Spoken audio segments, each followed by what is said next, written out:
ఏమి ఇంత లేట్ లేచావు? వాసన వచ్చిందా పైకి? చికెన్ నీకోసం చికెన్ ఇడ్లీ చేసా పొంగరం. ఏమైంది? బ్రష్ అయి తొందరగా పెడతాం.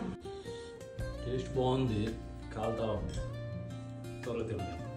అవునా? Thank you. చెప్పకుండానే కాంప్లిమెంట్ ఇచ్చారంటే బాగుంటుంది. ఫ్రిడ్జ్ ఈ మధ్య కొంచెం సౌండ్ వస్తుంది, ఏంటా అని చెప్పేసి వెనక బ్యాక్ సైడ్ ఉంటుంది కదా, మొత్తం అయితే క్లోజ్ ఉంటుంది.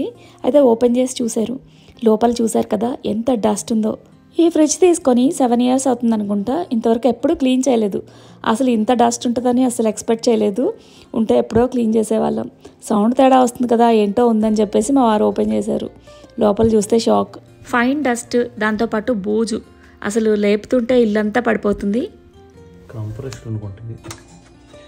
ఆ వేడికి కరిగిపోయింది ఆ మట్టి అంతా, గ్రీజ్ లాగా వస్తుంది. వాక్యూమ్ పెట్టి క్లీన్ చేద్దామా? మేడ్ హ్యాండ్ ఇస్తే ఆప్షన్స్ అన్నీ పెట్టుకున్నా. రోబోట్ ఉంది, ఇలా వాక్యూమ్ కూడా ఉందన్నమాట. సో పైన ఫ్లోర్ వరకునేమో ఇది చేసుకుంటాను, కిందేమో రోబోట్ ఆన్ చేస్తాను. ప్రజెంట్ అయితే మా మేడ్ రావట్లేదు, అందుకే ఇల్లంతా డస్ట్ పడకుండా ఇలా క్లీన్ చేస్తున్నాం. అంత ఫైన్ డస్ట్ మనం చీపిరితో క్లీన్ చేసినా కూడా పైకి లెగ్సి ఇంకా డైనింగ్ మీద ఇంకా మిగతా వస్తువుల మీద పడిపోతుంది. అందుకని వాక్యూమ్ పెట్టేస్తున్నా.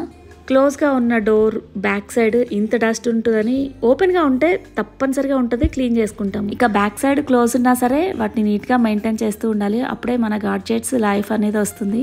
ఇక సండే రోజు అయితే చికెన్ ఇడ్లీతో మా డేని స్టార్ట్ చేసాము. ఇక క్లీనింగ్ కూడా, తర్వాత లంచ్ ప్రిపరేషన్ స్టార్ట్ చేయాలి. చికెన్ ఇడ్లీ, దోశ ఇడ్లీ రాయలసీమ వాళ్ళు బాగా చేస్తారు.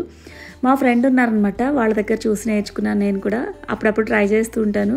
అయితే ఈరోజు టేస్ట్ బాగా వచ్చింది. నేనైతే నాన్ వెజ్ తినట్లేదనమాట, టేస్ట్ చేయకుండానే చేశాను కదా, అయినా టేస్ట్ బాగా వచ్చిందని మా వారు చెప్తున్నారు. పొద్దున్నే తిన్న ఇడ్లీలు అరిగిపోయేలాగా క్లీనింగ్ అయితే చేసుకున్నాం. ఇక నెక్స్ట్ లంచ్ ప్లాన్.